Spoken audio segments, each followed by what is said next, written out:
I'll just say that don't be too happy that you think that everything is at all-time high and you will never fail and you think that you're at the top of the market. So welcome back to another episode of the Backholder Pod. Today I'm very honoured to have the chance to sit down with all these Tesla millionaires.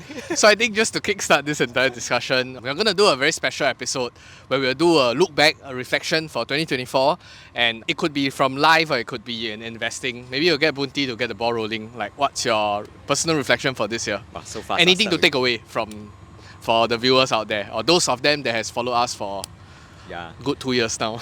I think our viewers watching our video is mainly for market-related reflections, right? If I want to talk about my family reflection, I don't think they are that interested. But the market one, I would say reflection this year. Yeah, market is very unpredictable. I think not too long ago we are talking about jumping river, right? Then now we are all quite big already. I would say market is very unpredictable, but you have to trust your process. I have my own process. I followed my process, so I think it works so far. Just follow the process. I mean, what kind of reflection? no, I mean for me, 2 years ago I stayed to all in Tesla, right? So this year I realized that all in isn't the solution. So I just dollar cost average into some other ETF to just spread But the if risk you around. stay into Tesla all in and call it dollar cost averaging, I think today will be a lot better though. I think it's on hindsight, but then your mental health for these 2 years will be like GG already. So diversify is still the way. I realized that I'm not Warren Buffett after all. Yeah, so just diversify. That's because you are not really bullish on Tesla, right? You don't understand, right? You're not the true bulls. The true bull is not here. That one is Darren. He hit all-time high, then he suddenly come back, make a video in his car. Yeah, so for me, I'm not as bullish as him lah. So, yeah. For me, I'm just glad that Tesla has come back to hit all-time highs. So haven't really been adding to it. Yeah, because you all know also the past 2-3 years we've been suffering quietly.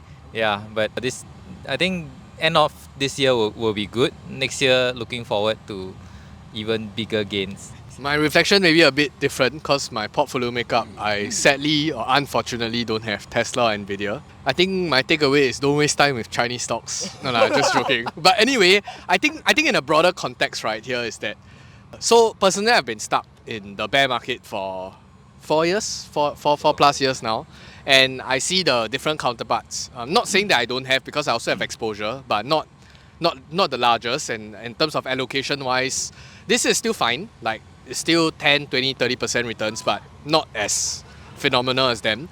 But you can see that everybody goes through 2 cycles already, meaning they went through that bull and then it came down to a bear in 2022 and then go back to the bull again. But yet, on the flip side, you still have people stuck in the bear market. I think specifically for those in the Singapore market and Chinese Hong Kong market can relate that they are still stuck in the so-called like depressed valuation, other than the banks. Yeah, but I think, sorry? I thought Baba went up 2 times already. If you've come from the low but they're still in the bear market because you look at it, overall trend is still down 20% from its all-time. Just buy more. Yeah. So the perspective is, if you're not urgent to sell, then you don't need the stock price to go up too high But I'm just saying that it's the range of emotions that these investors are feeling versus mine That is, I'm still down here. Like, nobody really cares about the rest of them because everybody thinks that their portfolio is the most important, which I think it's not necessarily a bad thing. But I would say that I also have US exposure. I'll just say that don't be too happy that you think that everything is at all-time high and you will never fail and you think that you're at the top of the market. That's just my perspective I think the important word is equanimity It's important. Like sour grape like that, this guy. I do have US exposure, by the way. It's just not a lot. Yeah, I want to say it's not like you all into China exposures, right? You do have Meta. Meta went up 200%? I don't know. Quite a decent returns, right? And also China this year doing, I guess it's about 20%. So also doing not that bad. Of course we are like talking about Nvidia, Tesla, because it just went up not too long ago, right? But if you look at US stocks in general, I think US also performed like 20+% versus China. I think slightly better, but not like a lot better, right? This year. That's why I think in terms of my reflection or takeaway is that in a way because I'm not all in so it's moderated, which is you have Hong Kong exposure, you have US exposure. Try to be moderated in terms of your feelings as well Like, don't think that you're at the top of the world and just because everything's at all-time high, then you think that you are infallible. And I think we had this private conversation about whether this is 2021 again in the making, or especially when you see the hype coming in crypto as well. I don't know, and we don't need to know lah, because if we are really long-term investing, everything should compound at the end of the day, rather than be too focused on like the year to year, what's happening, your portfolio how. Then next time, the next video that we're gonna make, then we're gonna jump in the river again. I think there's no point to go through that range of emotions. That's just my takeaway lah. Yeah. Any predictions for 2025? Predictions I predict that Bitcoin will hit 200,000. within the next 1 year. Yeah. I think for me, earlier this year, my bullish thesis was Bitcoin. Apparently, it came true. Though it wasn't for the reason that I expected. I think I predicted that Bitcoin would go up because of that halving thing. But then the halving didn't cause any movement from Bitcoin. It's rather the Trump trade or all his stuff. Then all the other countries coming in. Then this MicroStrategy coming in. So I think I'm still bullish on Bitcoin. 200k certainly possible but not guaranteed Then Tesla, actually I'm a bit bearish on Tesla now. It has run a bit too high, but then it's also unexpected because of this whole regulation thing. What if suddenly one day Trump approve the full self-driving? Then there'll be 800 is not a dream. We'll see how. So prediction, we're not talking about specific like Bitcoin or crypto. That one we right? will do it in another video when Okay. the start of 2025. Yeah. So let's say just general comment on predictions, right? I think we already have 2 years of bull market. So 2023 was good, 2024 even better. Look at the portfolio, all green. Happy man, thinking I'm genius now.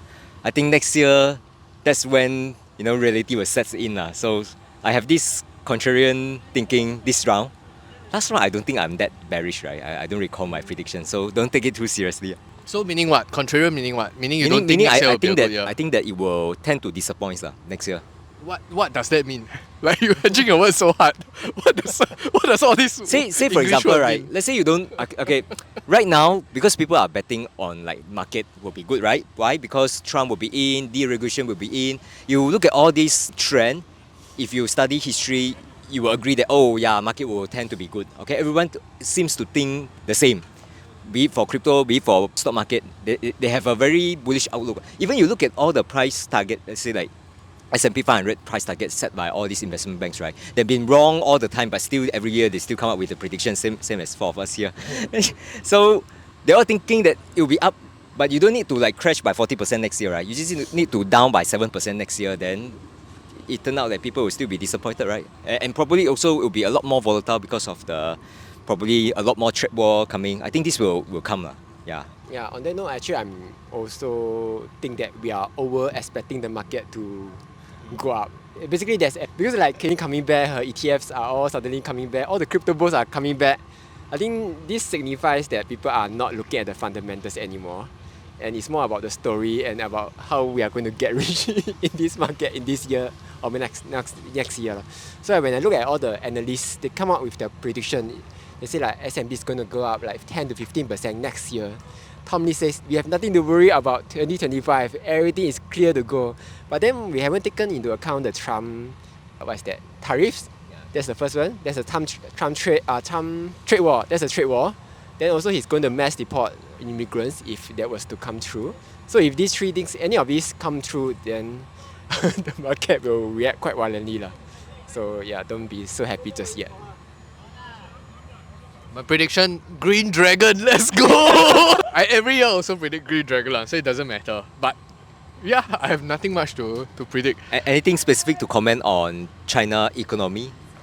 No I think you're thinking a bit. I don't have a lot of comments, by the way. As in, I don't really think the Trump trade war thing is very important anyway. And just a fun fact, you see when Trump took office in 2016 to 2020, before it came down, actually Hang Seng went up on a general index level. Let's not talk about individual stocks that might be affected. But yeah, sometimes too much tea leaf reading, too much trying to predict this and that, right, might not yield the expected results. That's all I can say.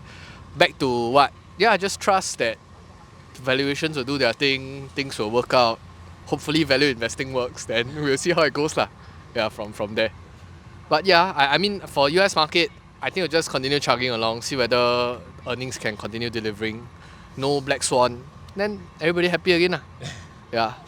What will trigger? I don't know, so I won't make a prediction here lah. Yeah. Yeah. Anything else? Okay.